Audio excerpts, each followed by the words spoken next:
For a game that Xavi said shouldn't have been played, for all the COVID, for the game being the one after the Christmas holiday, there was a lot that you could have felt like a weird result could have happened today.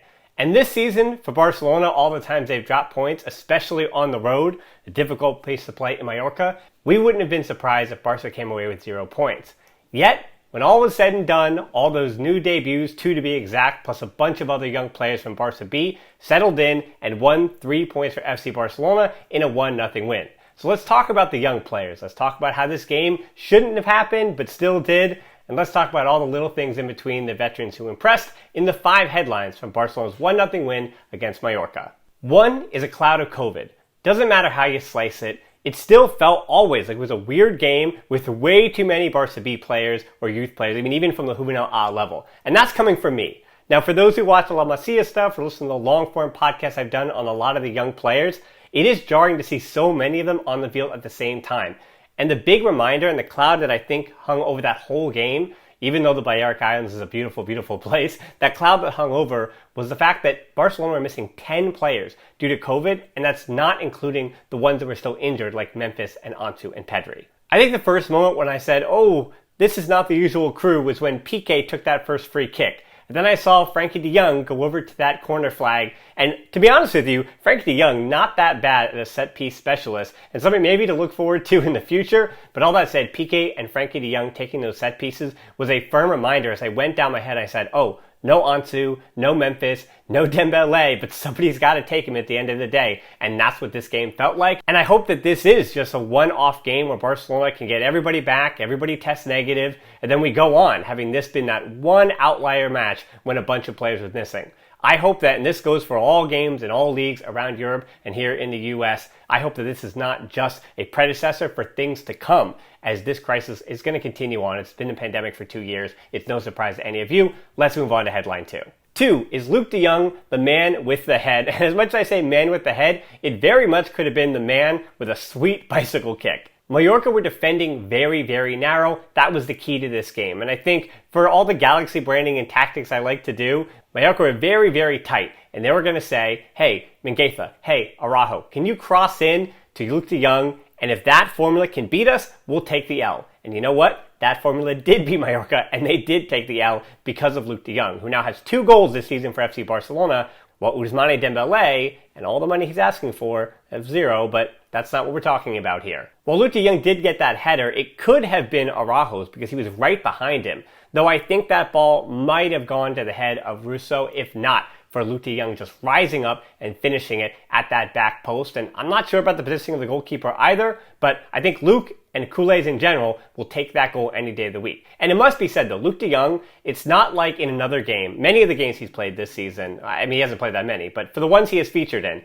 if he had got a goal, I would have felt like, oh well, he made it happen. He figured out against all odds, he wasn't really useful in that game, and then he made something happen. But in today's game, prior to that goal, he had a good chance early on, and then of course he had the one that hit the post, and then he had the bicycle kick that hit the bar. So I felt like that header goal was a deserved piece of business from Luuk de Jong. It was clinical, and it was exactly what he was brought to this club on loan to do. And if this is the one game, the one time when that Luuk de Jong loan makes any sense, and if he is gone sometime in the next few weeks and that loan is cut short, which this goal should not change whether or not that loan is cut short, I want to be very clear with that. So if this is the final hurrah of Luuk de Jong, well, I guess that loan was worth it because Barcelona got 3 very important key points off the head of Luuk de Jong. 3 is that Nico, Puig, and Frenkie de Jong midfield did play well together. And I don't think anyone was surprised that it played well together, but I think it actually functioned well together. And that says a lot more about the 3 as a trio than it does about each individual. Because individually breaking it down, I didn't think Nico had any special game. I thought his movement was really important, especially the movement in tandem with Riqui Puig and de Jong supporting in behind. As narrow as Mallorca played, as I already said, there wasn't much space for Puig and Nico and Frenkie de Jong to combine win 10 to 15 yard spaces and work together to try to create numerical advantage in the center of the park. All that work and all those triangles and all those good passes were going to have to be done with switches of plays and moving from side to side horizontally, which is where that game was played. and I think all three of them found it in their own way. In the case of solely De Jong, I'm not sure he gave Xavi too much to think about when it comes to Sergio Busquets. I think Busquets immediately comes back in, takes that spot right back from him, and De Jong moves back to an interior position. But it was good to see that Frenkie de Jong could command that defensive midfield spot, and in theory, he is currently the backup still to Sergio Busquets, who at his age is not necessarily always going to be completely injury-free. And it was fun to see that Frenkie de Jong, he did get that de Jong turn in quite a bit, and much like Busquets, I didn't really fear that he was going to give the ball away in a dangerous spot, and I don't remember him doing that today. That said, Riqui Puig did give the ball away, not necessarily in too dangerous a position, but not in good spots either, especially those two late in the second half. I think Puig also took a few too many touches on a number of different occasions, and I can actually chalk that up to match fitness. He has not had a good run of form, as I've said, in 8, 10, 12, 14 months. It's been a long time since Riqui Puig has game after game, match after match, been able to carve out 60 minutes for himself. Certainly not this season. So I think those extra touches, maybe those can be limited. And I also don't think this game should be a referendum on Riqui Puig's time at Barcelona. I don't think he's a long-term starter. And I think people who kind of say that are just those Riqui Puig stands who are overrating him a bit. But I also don't think he's completely useless and is going to be kicked out the door. I think for Barcelona to be a really winning team, you need buy-in from everybody. You need players 15 through 25 to be willing to take advantage of the time that they get. And for Riqui Puig, who got a few minutes today in a game where Barcelona needed him to start in the midfield and play the full 90, he did just that. 4 is special versus useful. And now this is the higher mind or the thinkers headline today, and I want to explain what I mean by special versus useful. The two examples, as I was trying to figure out how to convey this to people, I don't want to, again, put any player into one pot or the other.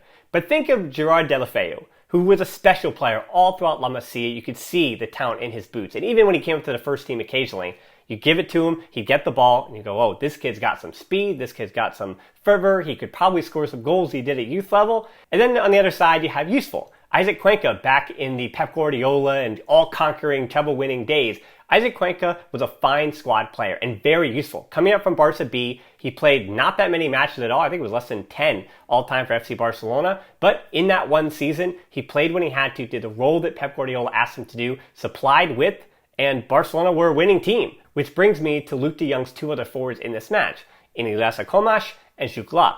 Because the difference today between those two is what we see between special in Ilias and useful in Xuclà. Clearly, when Ilias gets on the ball, he is special. Now, we've only seen that for the last 2 or 3 years because he's still just 17 years old. So we really didn't start tracking that, if you will, since his Cadet B, Cadet A level when he was 14, 15 years old. But Ilias, his defensive duties and all those things he doesn't do mean that Xavi can't really throw him into the fire every single match, and he really has to be used out of complete necessity, break in case of emergency, kind of glass type situation, because his defensive duties have a lot to be worked on, and they were in question a few times in that first half. Piqué and Garcia both went to the same side, with slid Mingueza over and Araujo covering the near post, so Ilias had to grab that back post, and it got nervy at times. But Mallorca were also missing enough quality on the day to make Barça pay. He also faded quite a bit in that second half. When he's not on the ball, he hasn't really figured out how to make himself entirely useful. You could see Xavi from the sideline talking and chirping in his ear almost the entire match in terms of positioning and how to at least have him in the right spots to be as useful as he could be until he can get that match experience, especially at higher levels when guys are just moving quicker and players are much, much more intelligent than at lower levels with young players. But the inverse of that, you could also see why of all the Barça B players, Xavi went with another 17-year-old as a starter because, especially for his first 2 shots, if he got more underneath that, got a little bit more laces, he would have had a brace in this game. Now again, he was a long way away and the goalkeeper easily handled the first 2 and the third one was even easier in that second half. But clearly on the ball, even when the opposition knows that he wants to cut in, he still finds that ability and that space to dribble, invert, and then, no offense to Mingueza, but if there is another right back, let's say a Dani Alves who knows exactly what to do in every situation, is almost perfect in his positioning, or at least offensively he is, then Ilias might be even more dangerous in those positions in the second half of the season. And I'm also looking ahead to the Copa del Rey on Wednesday, where we're certainly probably going to see Xuclà in Ilias again. And 5 is 3 points for the youth because that's what's going to define this game. We already talked about Ilias, who only had 45 minutes prior to this one, so we got a full look at him. We also talk about Xuclà, who's basically becoming a regular when it comes to the rest of the fresh faces around him. And then Nico, of course, is a first-teamer, and we don't even consider him a Barça B player, even though he's still registered at B level, and he does not have a first-team number. Instead, we're talking about Alvaro Sanz, who came on as an interior midfielder. He normally does play as a defensive midfielder, and I have questioned on what his ceiling is in the first team, and I do go back to kind of labeling him unfairly as useful at the moment. I think Xavi said, hey, I need a guy who, as an interior, knows how to be a defensive midfielder, knows how to shut this game down, and Alvaro Sanz, he was blown by once or twice, but he was generally in the right positions, help with that subtle press, and was able to help the team as a whole, as a unit, defend late in that game and get the 3 points. So good on you for your debut, Alvaro Sanz. The other one, Stanis Pedrola, did not necessarily, that being his debut, go the way he would have wanted. Of course, if not for Ter Stegen, and I can't believe it took me this long, it probably should have been one of our headlines, but Ter Stegen saves the day. I think we're going to have a larger discussion about him tomorrow on the podcast. So in the meantime, Stanis Pedrola lost his man. Ter Stegen saves the day. And again, it was a forgettable debut for him, but he was, being an attacker by trade, being a winger, not necessarily, at again 18 years old, somebody that knows all his defensive duties. So he was being asked to do a lot when Mallorca came on late in that game, brought all the pressure, and hopefully his second time around, which might be the Copa del Rey midweek, is better. And I know a ton of Kool-Aids from their couch were yelling, why wasn't Miko Marmol coming in the game, especially when Lenglet came on? But as much as I would have loved to see Marmol, and he deserved to feature in this match, I think Xavi certainly got it right by going with experience in Lenglet. Even if he was out of position at left back and Marmol's more natural there, you go with the guy who knows how to defend at first team level inside that box late in a game. And Lenglet did that, and he was totally fine. The clean sheet means the Xavi decision was correct. And Marmol, if he is as good as I feel like he is, and people who watch Barça B say he is as well, I feel like we are going to see Marmol again, maybe on Wednesday in the Copa del Rey. So there it is. 3 points. The youngsters certainly helped this team get over the line, but my final thought is actually almost a bonus 6 headline here.